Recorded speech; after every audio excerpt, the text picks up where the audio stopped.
Well, the Walleye are in the midst of an 8-game homestand as we welcome in Matt Melzak from the Toledo Walleye. And Matt, it wasn't the best of starts to this homestand as they dropped 2 of 3 this past weekend. Let's look at the positives. Brandon Hawkins, not only does he continue to lead this team, he's leading the ECHL both in points and in goals. Yeah, he is, and he's still leading the team in assists as well. So, I mean, he's been everything for the Toledo Walleye. There's no surprise on that. We knew he could score like crazy, and that is one of his calling cards. It'll be his calling card for sure going forward. But the assist part, the plus minus has been very good for him.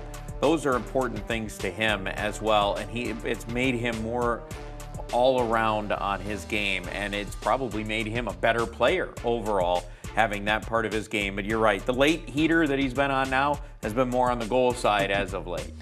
Listening to Pat Mickish after both the losses Saturday and Sunday, you got the impression that he's a little frustrated. He knows this team is better than what they were those 2 days. They just weren't getting that so-called puck luck. Yeah, and some of that does happen from time to time. I mean, you look at the game on Saturday against Maine, and you get, the late second period goal and then 2 early goals in the third period. And, those are things that, don't happen all that often against Toledo. They haven't happened that much over the course of the year. That late goal in the second kind of gave Maine a little bit of momentum, and then they get one right away in the early part of the third.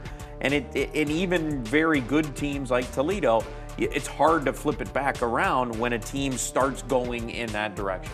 And sometimes you run into a hot goaltender. Yep, and that was part of it too. Yeah. Speaking of hot goaltenders, as you look up to the AHL, Sebastian Cosa last year with the Walleye, this year up with the Griffins.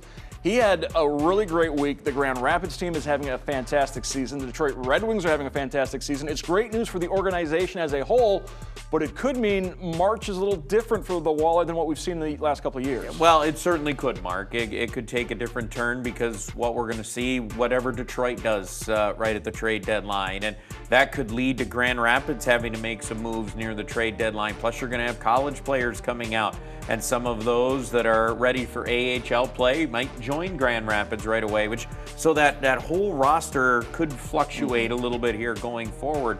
We recently celebrated the 44th anniversary of the Miracle on Ice, and Herb Brooks always said the most important play in hockey is the next play. I'm tempted to say this next month is the most important month for the Walleye, but it's really just the next game is the most important game, because they're going to be very busy in March.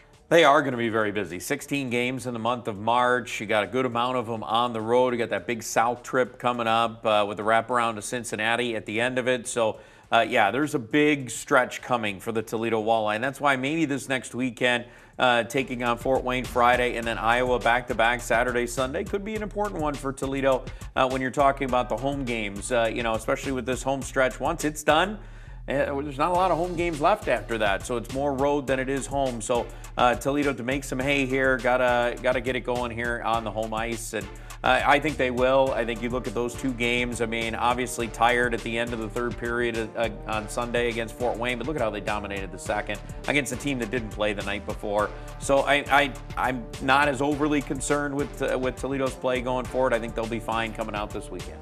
And you can see all 3 of those games live right here on BCSN. Matt Melzak, thank you so much. Always a pleasure, Mark.